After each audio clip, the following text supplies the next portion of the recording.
Hi friends, welcome. Bharathi Kannamma வரும் வாரங்களில் வரக்கூடிய ரொம்ப இன்ட்ரெஸ்டிங்கான வீடியோ தான் பார்க்க போகிறோம். வீடியோவை பார்க்குறதுக்கு முன்னாடி நம்ம சேனலை இன்னும் சப்ஸ்கிரைப் பண்ணலைன்னா கீழே இருக்கிற ரெட் கலர் சப்ஸ்கிரைப் பட்டனை கிளிக் பண்ணி சப்ஸ்கிரைப் பண்ணிக்கோங்க. அதில் ஆல் அப்படின்னு ஒரு ஆப்ஷன் வரும், அதையும் செலக்ட் பண்ணிக்கோங்க. ஹேமா கண்ணம்மாவோட பொண்ணு அப்படின்ற உண்மை பாரதிக்கு தெரிய வருது. அதனால் பாரதி நான் இந்த வீட்டை விட்டு போகிறேன் அப்படின்னு சொல்கிறாரு. கண்ணம்மா சொல்கிறாங்க, வீட்டை விட்டு நீங்கள் போகணும்னு அவசியம் கிடையாது, நான் என்னோட பொண்ணை கூட்டிகிட்டு என்னோட வீட்டுக்கு போயிடுறேன் அப்படின்னு சொல்கிறாங்க. இப்போ கண்ணம்மா லக்ஷ்மியும் ஹேமாவையும் கூட்டிகிட்டு அவங்களோட வீட்டுக்கு போயிடுறாங்க. இன்றைக்கி நைட்டு ஃபுல்லாக பாரதியால் தூங்கவே முடியலை. ஹேமாவை ரொம்பவே மிஸ் பண்ணுறாரு. மறுநாள் காலையில் மெடிக்கல் கவுன்சிலேருந்து ஆட்கள் வந்திருப்பாங்க. அவங்க பாரதிகிட்ட சொல்கிறாங்க, நம்ம மெடிக்கல் கவுன்சிலில் ஒரு முடிவு பண்ணியிருக்கிறோம், உங்களை மெடிக்கல் கவுன்சில் பிரசிடெண்ட்டாக செலக்ட் பண்ணியிருக்கிறோம் அப்படின்னு சொல்கிறாங்க. நாளைக்கு அதுக்காக பெரிய ஃபங்க்ஷன் அரேஞ்ச் பண்ணியிருக்கிறோம், நீங்கள் கண்டிப்பாக வரணும் டாக்டர் அப்படின்னு சொல்கிறாங்க. பாரதி சொல்கிறாரு, எனக்கு பெருசாக இதில் விருப்பம் கிடையாது, இருந்தாலும் உங்கள் எல்லாரையும் அப்செட் பண்ணக்கூடாதுன்றதுக்காக நான் ஒத்துக்கிறேன் அப்படின்னு சொல்கிறாரு. ஃபங்க்ஷனுக்கு உங்கள் பொண்ணு ஹேமாவையும் கூட்டிகிட்டு வந்துடுங்க அப்படின்னு சொல்கிறாங்க. பாரதியுமே சரின்னு சொல்லிடுறாரு. இப்போது ஹேமாவுக்கு கால் பண்ணுறாரு. நாளைக்கு ஒரு ஃபங்க்ஷன் நடக்க போதுமா, அதுக்கு நீ கண்டிப்பாக வரணும் அப்படின்னு கூப்பிடுறாரு. நீங்கள் என்னை மட்டும் கூப்பிட்டா நான் கண்டிப்பாக வரமாட்டேன் டாடி, நீங்கள் அம்மாவையும் லக்ஷ்மியையும் கூப்பிடணும் அப்படின்னு சொல்கிறாங்க.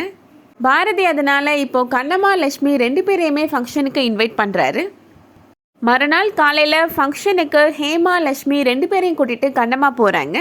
பாரதி ஹேமாவை பார்த்த உடனே ரொம்ப சந்தோஷப்படுறாரு. ஹேமாவுமே டேடி அப்படின்னு ஓடி போய் ஹக் பண்ணிக்கிறாங்க. நான் உங்களை ரொம்ப மிஸ் பண்ணேன் டேடி அப்படின்னு சொல்கிறாங்க ஹேமா. நானும் தான் ஹேமா அப்படின்னு பாரதி சொல்கிறாரு. நீ வா ஹேமா அப்படின்னு ஹேமாவை மட்டும் ஃபங்க்ஷன் நடக்கிற இடத்துக்கு கூட்டிகிட்டு போகிறாரு. லக்ஷ்மிகிட்ட ஒரு வார்த்தை கூட பாரதி பேசலை அப்படின்னு நினச்சி லக்ஷ்மி ரொம்ப வருத்தப்படுறாங்க. கண்ணம்மா லக்ஷ்மி ரெண்டு பேரையும் இப்போது ஹேமா ஃபங்க்ஷன் நடக்கிற இடத்துக்கு கூட்டிகிட்டு போகிறாங்க. அந்த ஃபங்க்ஷனில் வெண்மாவுமே கலந்துப்பாங்க. அகிலன் அஞ்சலி ரெண்டு பேருமே அந்த ஃபங்க்ஷனுக்கு வராங்க. கண்ணம்மாவை பார்த்து, நீங்கள் எதுக்காக அண்ணி இவ்வளோ பின்னாடி உட்காந்துட்ருக்கிறீங்க, முன்னாடி ரோக்கு வாங்க அண்ணி அப்படின்னு கூப்பிடுறாரு. அடுத்ததாக ஹேமாட்ட மைக் கொடுத்து அவங்க அப்பா பற்றி பேச சொல்கிறாங்க. ஹேமா, என்னோட டேடி தான் இந்த உலகத்திலே பெஸ்ட்டு டேடி அப்படின்னு பாரதியை ரொம்ப பாராட்டி பேசுகிறாங்க. இந்த ஃபங்க்ஷனில் ஒருத்தர் ஹேமாட்ட கேட்குறாரு, உன்னோட டேடி பற்றி மட்டும் பெருமையாக பேசுகிற, உன்னோட அம்மாவை பற்றி நீ சொல்லவே இல்லையே அப்படின்னு கேட்குறாரு. உன்னோட அம்மாவை பற்றியும் சொல்லு அப்படின்னு சொல்கிறாரு. ஹேமா இப்போ அதனால் கண்ணம்மாவை பற்றியும் சொல்ல ஆரம்பிக்கிறாங்க. என்னோட அம்மா பேர் கண்ணம்மா அப்படின்னு சொல்கிறாங்க ஹேமா. எனக்கு ஒரு அக்கா இருக்கிறாங்க, அவங்க பேர் லக்ஷ்மி அப்படின்னு சொல்கிறாங்க ஹேமா. அங்கே ரெண்டு பேரும் ரெட்டை குழந்தைங்க அப்படின்னு சொல்கிறாங்க. என்னோட அம்மாவும் அக்காவும் ஒரு சின்ன வீட்டில் தனியாக இருக்கிறாங்க அப்படின்னு சொல்கிறாங்க. நான் என்னோட டேடி கூட பெரிய பங்களாவில் வசதியாக இருக்கிறேன் அப்படின்னு சொல்கிறாங்க ஹேமா. என்னோட டேடியும் அம்மாவும் பிரிஞ்சு வாழ்ந்துட்டுருக்குறாங்க அப்படின்னு சொல்கிறாங்க ஹேமா. பாரதி ஹேமாட்ட பேசின வரைக்கும் போதும் அப்படின்னு சொல்கிறாரு. ஆனால் ஹேமா பாரதி சொல்கிறத கேட்கவே இல்லை. என்னோட அம்மாவும் இந்த ஃபங்க்ஷனுக்கு வந்திருக்கிறாங்க அப்படின்னு சொல்கிறாங்க. அம்மா ஒரே ஒரு தடவை ஸ்டேஜுக்கு வாங்கம்மா அப்படின்னு கூப்பிடுறாங்க ஹேமா. கீழனும் கண்ணம்மாட்ட நீங்கள் ஸ்டேஜுக்கு போங்க அண்ணே அப்படின்னு சொல்கிறாரு. நீங்களும் லக்ஷ்மியும் ஸ்டேஜுக்கு வாங்கம்மா அப்படின்னு ஹேமா திருப்பி திருப்பி கூப்பிட்டுட்டே இருக்கிறாங்க. கண்ணம்மாவால் மறுக்க முடியலை. இப்போ அதனால் ஸ்டேஜுக்கு போகிறாங்க லக்ஷ்மியை கூட்டிகிட்டு.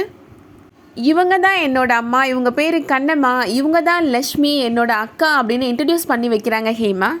பாரதிக்கு இப்போ கோபம் வந்துடுது. ஸ்டேஜை விட்டு இறங்கி கீழே வந்துடுறாரு. மீடியா பீப்புள் இப்போ பாரதிகிட்ட கேள்வி கேட்குறாங்க. நீங்களும் உங்கள் மனைவியும் பிரிஞ்சு தான் வாழ்ந்துட்டுருக்கிறீங்களா, எத்தனை வருஷமாக பிரிஞ்சிருக்கிறீங்க, குழந்தை பிறந்த உடனே பிரிஞ்சிட்டீங்களா அப்படின்னு கேள்வி மேலே கேள்வி கேட்குறாங்க. பாரதி என்ன பதில் சொல்ல போகிறாருன்றதை வெயிட் பண்ணி பார்க்கலாம். இந்த வீடியோ உங்களுக்கு பிடிச்சிருந்துச்சுன்னா லைக் பண்ணிக்கோங்க. சீரியல் அப்டேட்ஸ்க்கு நம்ம சேனலை சப்ஸ்கிரைப் பண்ணிக்கோங்க. தேங்க்ஸ் ஃபார் வாட்சிங்.